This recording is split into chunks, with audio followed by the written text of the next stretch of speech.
BNP সরকারের ৬ মাস পূর্ণ হওয়ার আগেই মন্ত্রিসভায় সম্ভাব্য রদবদল নিয়ে রাজনৈতিক অঙ্গনে শুরু হয়েছে জোর আলোচনা। এর মধ্যে মন্ত্রী প্রতিমন্ত্রীদের কর্মদক্ষতা, মন্ত্রণালয় পরিচালনায় সক্ষমতা এবং ১৮০ দিনের কর্ম পরিকল্পনা বাস্তবায়নে অগ্রগতি নিয়ে সরকারের উচ্চ পর্যায়ে মূল্যায়ন চলছে। সরকার সংশ্লিষ্ট একাধিক সূত্র থেকে এমনটা জানা গেছে।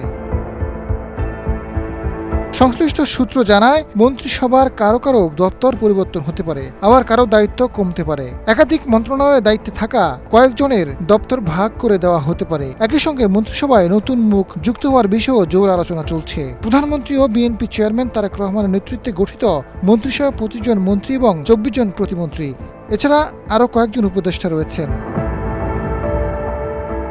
রাজনৈতিক সূত্র জানায়, দলের সিনিয়র নেতাদের মধ্যে বেশ কয়েকজন মন্ত্রিসভায় যুক্ত হতে পারেন। এর মধ্যে বিএনপির স্থায়ী কমিটির সদস্য গয়েশ্বর চন্দ্র রায়, ডক্টর আব্দুল মঈন খান, সেলিমা রহমান, বিএনপির চেয়ারম্যান উপদেষ্টা জনাব আব্দুল ফারুক, কৃষক দলের সাধারণ সম্পাদক শহীদুল ইসলাম বাবু। টেকনোক্র্যাট মন্ত্রী হিসেবে দায়িত্ব পেতে পারেন প্রধানমন্ত্রীর উপদেষ্টা ও বিএনপির স্থায়ী কমিটির সদস্য নজরুল ইসলাম খান এবং প্রধানমন্ত্রীর উপদেষ্টা ও বিএনপির সিনিয়র যুগ্ম মহাসচিব রুহুল কবির রিজভী।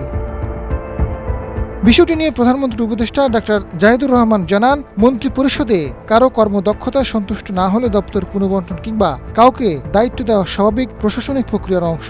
প্রধানমন্ত্রী চাইলে যেকোনো সময় পরিবর্তন আনতে পারেন।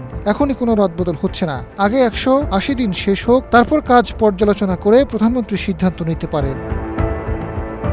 রাজনৈতিক বিশ্লেষকরা বলছেন, আগামী কয়েক সপ্তাহ সরকারের জন্য গুরুত্বপূর্ণ হয়ে উঠতে পারে। মন্ত্রিসভায় বড় ধরনের রদবদল হবে নাকি সীমিত পরিসরের দপ্তর পুনর্বণ্টন করে নতুন মুখ যুক্ত করা হবে, সেটি এখন দেখার বিষয়। আজাদ ফারুক, সময়ের আলো।